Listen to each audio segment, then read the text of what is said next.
फर्रुखाबाद लोकसभा से चुनाव की दावेदारी कर रहे विकास राजपूत जी हमारे साथ हैं, जिन्होंने फर्रुखाबाद लोकसभा से चुनाव के लिए आवेदन कर दिया है और उनके अभी चुनाव में क्या मुद्दे रहने वाले हैं अगर भारतीय जनता पार्टी से उनको टिकट मिलती है। हमारे साथ में है और उनसे जानने की कोशिश करेंगे कि आखिर क्या मुद्दे हैं और उन्होंने लोकसभा का आवेदन जो चुनाव के लिए वो कर दिया है। सर बहुत बहुत धन्यवाद आपका। क्या है, आपने लोकसभा का आवेदन किया चुनाव के लिए? अभी तो देखिए, मैंने भारतीय जनता पार्टी से आवेदन किया हुआ और चुनावी मुद्दे ये जो रहेंगे ये जनता के लिए है, जनता के बेहतर सुविधाएं देने के लिए है। इस जिले में जो बुनियादी सुविधाएं नहीं हैं, जैसे कि मैंने पूर्व में भी बताया है कि डिवाइडर रोड होनी चाहिए। इतने सारे एक्सीडेंट्स हो रहे हैं आज की डेट में, आप देख रहे हैं। आदमी किसी भी दिशा में जा रहा है, कोई रोक टोक नहीं है। उन सारी सुविधाओं को देना मेरी प्राथमिकता रहेगी। ये पूरे लिंक मार्ग जितने भी फर्रुखाबाद जनपद से जुड़े हुए हैं उनको पहले डिवाइडर रूप करना, सड़कों की हालत को दुरुस्त करना, यहाँ पे स्वास्थ्य संबंधी जितनी भी सुविधाएं हैं उनको एक हाई लेवल फैसिलिटी देना इस जिले में मेरी प्रथम प्राथमिकता रहेगी।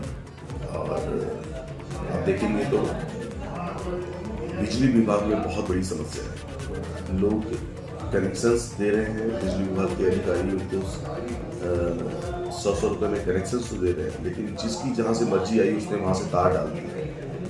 ग्रामीण क्षेत्रों में आप जाएंगे, बहुत सारे ऐसे आगजनी के मामले हो रहे हैं। लोग करंट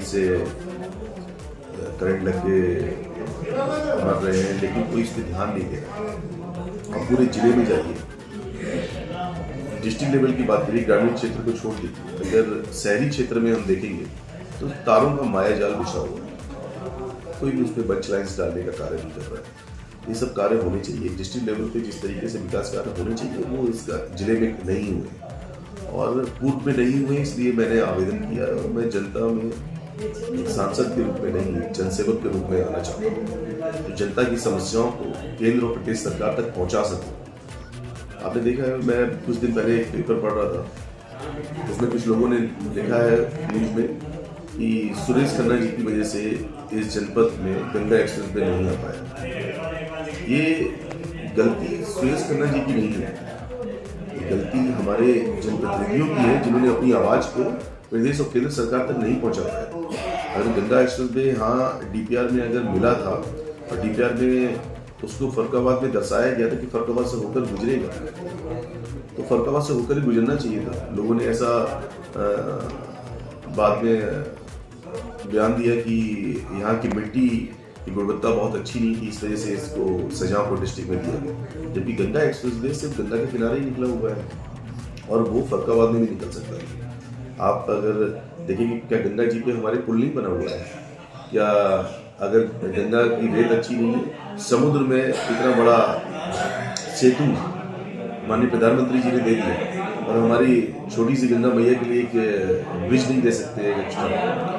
आप एक पांचाल घाट है, एक ओवर ब्रिज है जो पुल है, अगर उस पुल को देखेंगे, उसके अलावा अगर वो पुल इतना क्षतिग्रस्त है, अगर कोई भी मरम्मत कार्य करा दिया जाए तो घंटों का जाम लगता है, लोग घंटों उस पर खड़े रहते हैं, उसकी कोई मरम्मत कार्य नहीं कराई जाती, ना ही कोई नए पुल के लिए, कोई निर्माण कार्य के लिए कोई मांग करी गई है।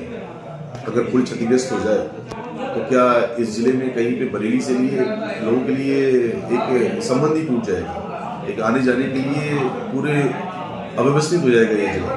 कई जनपदों से जुड़ने वाला ये पुल, वहाँ पे पुल के लिए अलग डिमांड करनी चाहिए। अगर 4 लेन हाईवे के लिए डिमांड करी गई है तो इस पुल के लिए भी निर्माण करके कराना चाहिए। बिल्कुल, मुद्दे कई जो है वो गंभीर है। सीधे तौर पर आप जनप्रतिनिधियों की एक तरह से कहें तो नाकामी है जिले में, जिस तरह से विकास की तरह से बढ़ना नहीं चाहिए। खैर, अगर लोग भारतीय जनता पार्टी से टिकट नहीं मिलती है तो फिर क्या विकल्प है? देखिए, मैंने पहले भी कहा है कि भाजपा एक परिवार है और मैं परिवार के साथ जुड़ा हूँ और हमेशा जुड़ा रहूँगा। मैं पहले भी कह चुका हूँ, अभी फिर कहता हूँ कि जिस किसी को भी टिकट भारतीय जनता पार्टी देगी, हम उसके साथ अपने विचार साझा करेंगे और मेरे जो विचार हैं विकास कार्य कराने के लिए, और मैं जो चाहता हूँ कि इस लेवल से विकास कार्य इस जिले में होने चाहिए, हम अपने विकास कार्य उसके साझा करेंगे और उसको पूर्ण बहुमत से जिताएंगे। और जिस तरीके से इस बार नारा है 400 पार, और ये नारा सिद्ध होगी 400 पार। और क्या क्या मुद्दे रहेंगे? देखिए, जनपद में जितनी समस्याएं हैं, अभी हाल ही की समस्या है कि भोरेपुर रेलवे क्रॉसिंग को बंद कर दिया गया। मैंने कई सारे अधिकारियों से भी बात करी है इसके बारे में, और कई अपने शीर्ष नेतृत्व से भी बात करी है कि इस क्रॉसिंग को खोला जाए। अगर क्रॉसिंग को नहीं खोल सकते रेलवे बोर्ड के अधिकारी, तो एटलीस्ट उनके लिए पैदल चलने के लिए एक पैदल पथ के मार्ग दिया जाए, जो पुल का निर्माण कराया जाए। अगर एक लोहे के पुल का निर्माण पैदल चलने वालों के लिए हो जाएगा तो बहुत आसानी होगी। एक बड़ी आबादी का क्षेत्र है, वहाँ पर 50 से 55 हज़ार लोग रहते हैं। तो ऐसे चुनावी माहौल में लोगों को नाराज नहीं किया जाता है, लोगों को अपने साथ जोड़ने की बात करनी चाहिए, ना कि उनको नाराज करने के लिए। और एक बड़ा मुद्दा है वहाँ पे, लोगों के लिए इतनी असुविधा हो रही है क्योंकि वो 1-1.5 किलोमीटर के पुल पे जाते हैं, फिर वापस आते हैं। छोटे छोटे बच्चे हैं जो वहाँ पे स्कूल जाते हैं, और वो कैसे क्रॉसिंग करेंगे?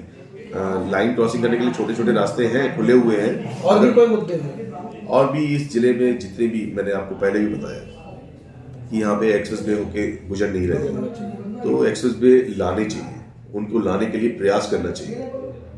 ये बहुत सारे मुद्दे हैं ऐसे कि जिनको आप अगर नहीं करेंगे तो आगे आने वाले टाइम में जनता जो इतना प्यार दे रही है वो प्यार आपको नहीं दे पाएगी। जैसा कि मैं पहले भी कहा, यहाँ पे बेरोजगारी का बहुत बड़ा मुद्दा है। एक 60,000 आवेदन के लिए, 60,000 पदों के आवेदन के लिए लाखों लोग युवा उसको आवेदन कर रहे हैं। क्यों नहीं डिस्ट्रिक्ट लेवल पर फैक्ट्रियाँ लगाई जा सकती हैं? यहाँ पे इतने सारे व्यापार थे पूर्व में, आप देखेंगे छपाई कारखाने थे यहाँ पे, पूरा एक साथ समुदाय यहाँ से पलायन कर गया।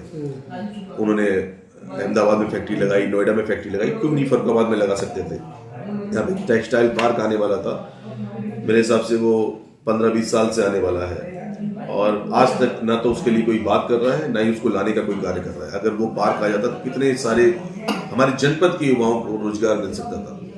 मैंने यहाँ पे एयरपोर्ट लाने की बात करी थी, मैंने यहाँ इसलिए एयरपोर्ट लाने की बात करी क्योंकि बड़े उद्योगपति यहाँ आ सकें, अपने उद्योग लगा सकें।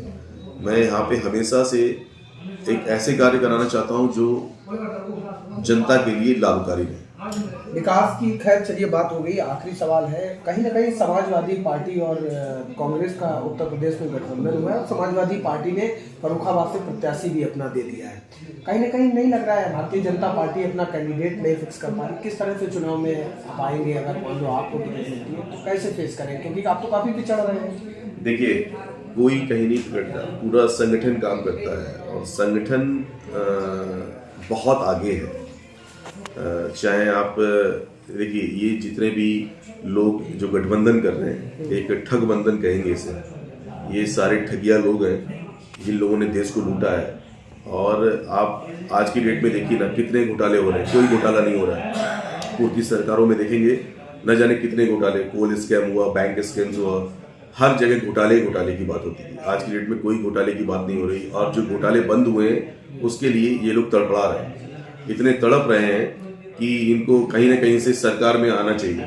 तो वो चाह रहे हैं कि कैसे भी करके गठबंधन करके सरकार बनाई जाए, लेकिन इस तरीके के लोग न कभी सरकार में आएंगे, ना अब ये लोग सपना ही रह जाएगा इनका सरकार में आने का। कभी ये लोग नहीं आ सकते। जनता समझ चुकी है, तैयारी पूरी है, और जनता समझ चुकी है इन लोगों को कि इन लोगों के साथ में कल तक ये लोग एक दूसरे को गाली देते हैं। हम मध्य प्रदेश के चुनाव देख लीजिए, अखिलेश यादव जी राहुल गांधी जी को गाली दे रहे थे, वो उसको टुटमिया नेता बोल रहे थे, उनके प्रदेश अध्यक्ष को उत्तर प्रदेश के। आज वही लोग गले में हाथ मिला रहे हैं। तो जनता समझ रही है कहीं ना कहीं कि किस तरीके के नेता लोग हैं। ये हमारे साथ में फर्रुखाबाद से भारतीय जनता पार्टी से आवेदन किया था विकास राजपूत जी ने, जो साफ तौर पर कह रहे थे कि फर्रुखाबाद को मूलभूत सुविधाओं से लेकर विकास की सख्त जरूरत है। कैमरामैन मोहित के साथ Puneet Mishra, UP TV news, Farrukhabad.